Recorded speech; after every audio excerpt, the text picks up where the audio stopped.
et dans les agences MAF. Le Grand Matin Sud Radio. Le petit déjeuner politique. Il est 7h43, c'est le petit déjeuner politique de Yannick Jadot, qui est député européen et tête de liste Les Verts aux élections européennes. Voilà, bonjour Yannick Jadot. Bonjour. Est-ce que vous vous sentez le chef d'une secte ? C'est Daniel Cohn-Bendit, pour les auditeurs qui ne le sauraient pas, qui vous accuse, vous et les Verts, d'être une secte. Écoutez, je trouve ça dommage que Danny Cohn-Bendit, qui a porté pendant de si longues années le drapeau de l'écologie politique, en arrive à ça. En même temps, je comprends sa frustration comme soutient Emmanuel Macron, de voir Emmanuel Macron en faire si peu sur l'écologie, renoncer, reculer, reporter à chaque fois qu'il s'agit d'agir pour le climat, pour la biodiversité, pour la démocratie. Donc, il nous tape dessus pour éviter de parler du bilan du président de la République et des errances de la tête de liste d'En Marche. Oui, il dit aussi c'est parce qu'il y a de l'écologie dans le programme d'Emmanuel Macron. Ah bah oui, sur la liste de... Il y a des représentants de l'écologie. Il y a toujours de l'écologie dans les discours à la tribune des Nations Unies, dans les programmes de campagne d'Emmanuel Macron comme des autres. Ça, l'écologie, tout le monde en parle. Évidemment, c'est un sujet de préoccupation majeur pour nos concitoyens. Il se joue l'avenir de l'humanité. Le climat, le vivant, c'est l'avenir de l'humanité.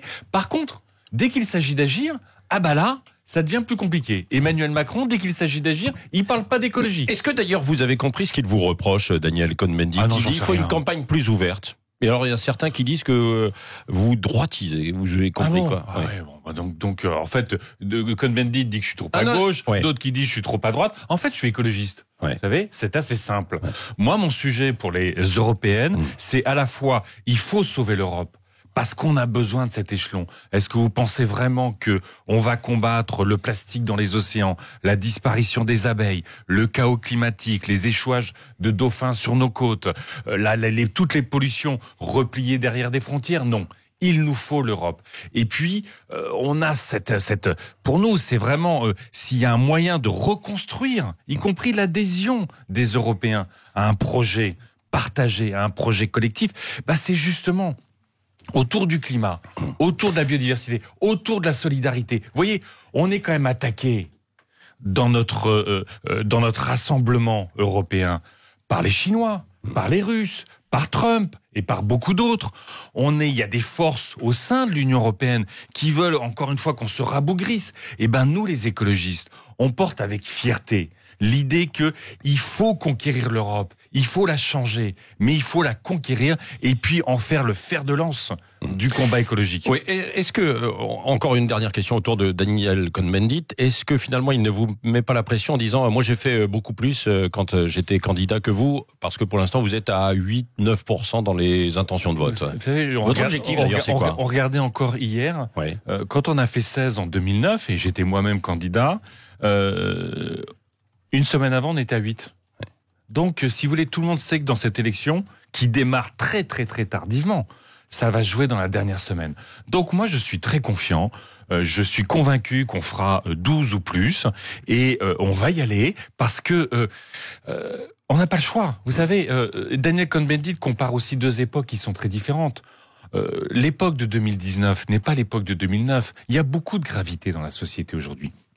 On a eu les attentats terroristes, on a le Brexit, on a la montée des extrêmes droites partout en Europe. On a ce sentiment profond chez beaucoup de nos concitoyens que nos enfants vivront moins bien que nous. Non seulement socialement, mais ils auront des services de moins bonne qualité. Et surtout, ils vivront avec une planète extrêmement dégradée. Donc, la situation n'est pas la même. Parmi les hypothèses, c'est pas complètement certain. Sur la planète, oui. On ne sait pas.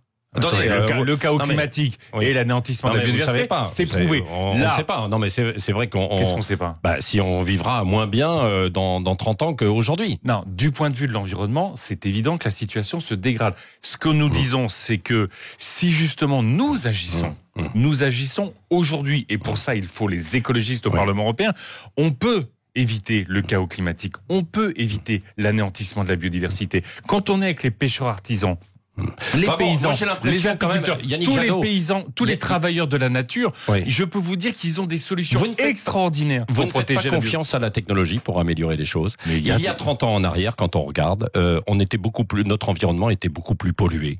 C'est-à-dire que les carburants, il n'y avait aucun contrôle, c'était désastreux. On fumait dans les studios, etc.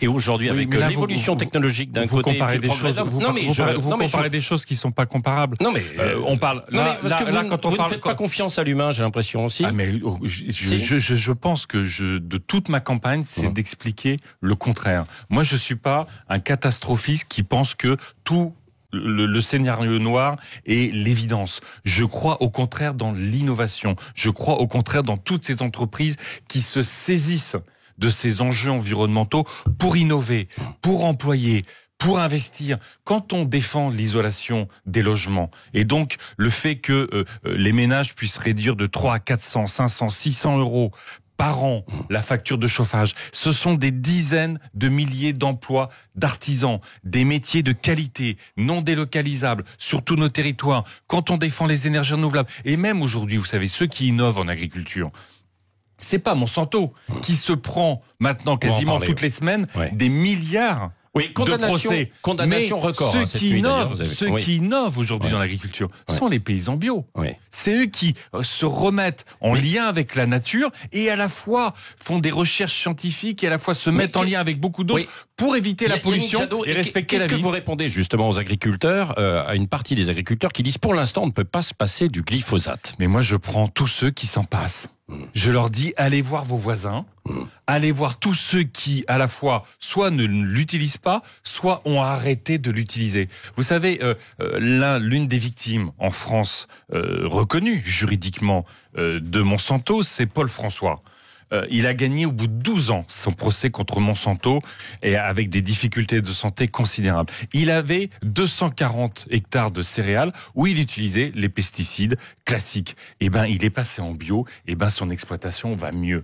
Et moi, je vois on a sur notre liste des paysans qui font de la céréale, des paysans qui font de l'élevage, des paysans qui font de la vigne. Il se passe des produits chimiques de synthèse. Ils respectent la terre, ils vont mieux dans leur santé et ils nous fournissent une alimentation de qualité. Et vous savez, j'ai aussi, juste un dernier exemple, Claude Gruffat, l'ancien président du réseau des Biocoop. Il me dit, si on répond à la demande en consommation bio locale, si on répond à la demande d'aujourd'hui, on installe 60 000 paysans bio dans notre pays. Est-ce que c'est... Vous voyez, l'écologie, elle est sociale, l'écologie, elle est innovante, l'écologie, elle s'intéresse aux plus vulnérables, et y compris, je prendrai un dernier exemple. J'étais samedi dans les quartiers nord de Marseille. Je peux vous dire que tout le monde s'intéresse à l'écologie. Tout le monde aimerait bien qu'on isole les logements. Puis c'est tellement pollué en plus. Tout le monde aimerait bien qu'on isole les logements. Tout le monde aimerait bien qu'on arrête d'avoir des fuites sur la tuyauterie de l'eau.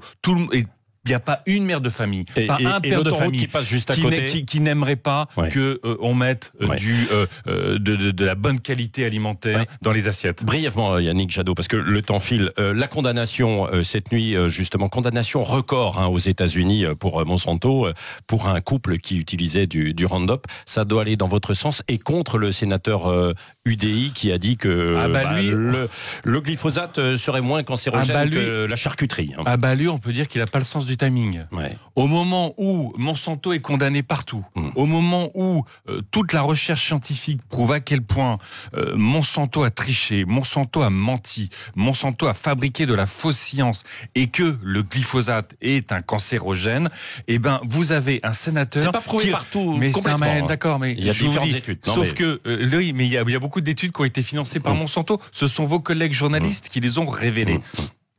Vous avez des sénateurs qui reprennent les éléments de langage fournis par Monsanto depuis des années sur le glyphosate et la charcuterie. Moi, je dis qu'il est temps de sortir du glyphosate. Nous voulons sortir des pesticides en 15 ans en Europe, en accompagnant tous les agriculteurs là-dessus. Et puis, vous savez, puisqu'on parle d'élections européennes, vous avez sur la liste En Marche quelqu'un qui, dans les dernières révélations de Monsanto, est considéré comme un soutien actif au glyphosate à Monsanto. C'est Monsieur De Cercle, numéro 4 de la liste En Marche. Nous sommes considérés par Monsanto comme des opposants fervents. C'est pas un soutien à Monsanto, quand même. Si, c'est reconnu comme un soutien. C'est explicitement reconnu comme un soutien. Et ben, si vous voulez sortir du glyphosate et des pesticides, vous savez à qui il faut faire confiance, aux écologistes au Parlement européen. Oui, question, Yannick Jadot, vous serez, je crois, à Toulouse demain, hein, c'est ça ? Je serai à Toulouse demain, à la salle Mermoz. Absolument. Et venez nombreux. En Occitanie, il y a une même un question concert très concrète là. Il y a plusieurs questions évidemment sur l'environnement, mais il y en a une notamment.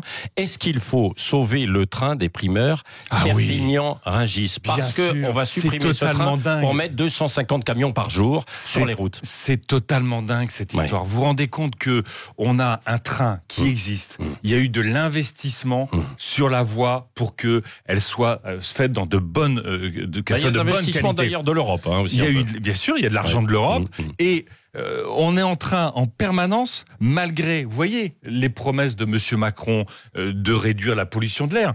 Eh ben, on préfère, ou ce gouvernement préfère avoir des camions sur la route que des marchandises dans des trains. Mais il y a plein d'exemples comme ça. Nous, on se bat. Vous savez, dans les Alpes, il y a 1,3 million de camions qui passent dans les Alpes du Nord.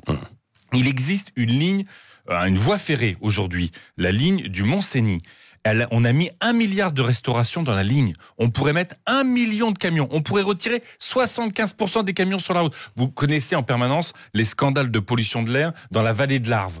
Eh ben, plutôt que de mettre la marchandise sur des trains, cet État, soutenu par les socialistes, les libéraux, les conservateurs, veulent mettre 26 milliards dans une ligne, le Lyon-Turin, qui sera pas prête avant 30 ans. C'est totalement dingue. L'Europe doit servir à ça, justement, des grandes infrastructures. Vous voulez un nouveau traité, vous, hein ? On veut un traité environnemental, on veut que le climat, ce soit la loi des lois au niveau européen. Qu'on redéfinisse toutes nos politiques en fonction d'un impératif qui est notre impératif d'avenir, qui est l'impératif pour lequel les jeunes manifestent, qui soit le climat. Et que, au fond, on arrête de donner de l'argent aux énergies fossiles, qu'on le mette sur les énergies renouvelables, qu'on ait un plan Marshall sur l'isolation des logements, qu'on sanctuarise les petites gares, et qu'on sanctuarise aussi les barrages hydroélectriques. Il est scandaleux que ce gouvernement, au-delà de vouloir privatiser les aéroports qui sont notre patrimoine commun, veuille privatiser les barrages hydroélectriques. C'est la gestion de l'eau pour les paysans, pour nous, les consommateurs, pour la faune, la flore, c'est un enjeu de sécurité. Arrêtons de vendre ou de découper notre patrimoine commun à la découpe pour filer ça à des investisseurs privés. Ça, ce sera demain dans votre projet de traité que vous allez présenter demain. Le mot de la fin, brièvement avec Cécile de Bénibus, Yannick Jadot. La Fédération nationale ovine a condamné l'attitude du gouvernement face aux grands prédateurs, les ours, les lynx et les loups. Ils disent que partout, c'est l'animal sauvage qui est préféré à l'homme et à ses animaux domestiques. Est-ce que vous pensez qu'il faut réguler beaucoup plus fortement les loups, justement ? Il faut... personne n'a la solution simple dans cette affaire. On sait qu'il nous faut des espaces sauvages. On peut pas à la fois vouloir qu'il y ait des éléphants en Afrique et interdire qu'il y ait des espaces sauvages pour les loups, pour les ours, pour les lynx dans nos régions. Mais c'est quoi la solution ? Non, mais ce qui est intéressant, c'est que on est en train de s'inspirer de ce qui se passe au Canada, notamment sur la question des loups, pour trouver la bonne façon de réguler à la fois la population des loups et protéger les troupeaux. Vous savez, moi, quand je me balade en montagne, j'adore voir des bêtes dans les montagnes. Donc, je suis très favorable au pastoralisme, je suis très favorable à avoir des bêtes dans la nature. Et puis, il nous faut aussi des espaces pour la vie sauvage. C'est aussi comme ça qu'on aura une nature vivante autour de nous. Et donc, inspirons-nous de ce qui se passe bien ailleurs pour essayer de trouver des solutions dans notre pays. Et vous avez un invité surprise. Salut Yannick, c'est Dany le Rouge. Ah d'accord. Tu sais qu'on est copains. Yannick, là c'est la secte. Hein. J'adore, ça claque. Tu pourras toujours compter sur moi d'ailleurs. C'est pour ça que dès qu'on me tend un micro, je rate jamais une occasion de te défoncer dans les médias. Alors, voici ma question. Tu déclares vouloir incarner la troisième voie, mais vu tes intentions de vote, tu ne crains pas que ce soit la bande d'arrêt d'urgence sur laquelle échouent les véhicules qui tombent en panne sèche? Eh ben, si on règle pas le problème du climat, on sera tous sur la bande d'arrêt d'urgence. Et donc, c'est pour ça que moi, je veux la voie rapide pour les écologistes. Bah voilà. Yannick Jadot, député européen, tête de liste. Il clignote, le Jadot, tu vois, il clignote. Écologie, les Verts aux élections européennes, quand était l'invité ce matin de Sud Radio. Et Dany Moreau, bien sûr, qu'on retrouve à 8h20. Et après, il y aura Yves de Cardrel. Et on parlera de la guerre commerciale entre la Chine et les États-Unis. 7h57, c'est le Grand Matin Sud Radio.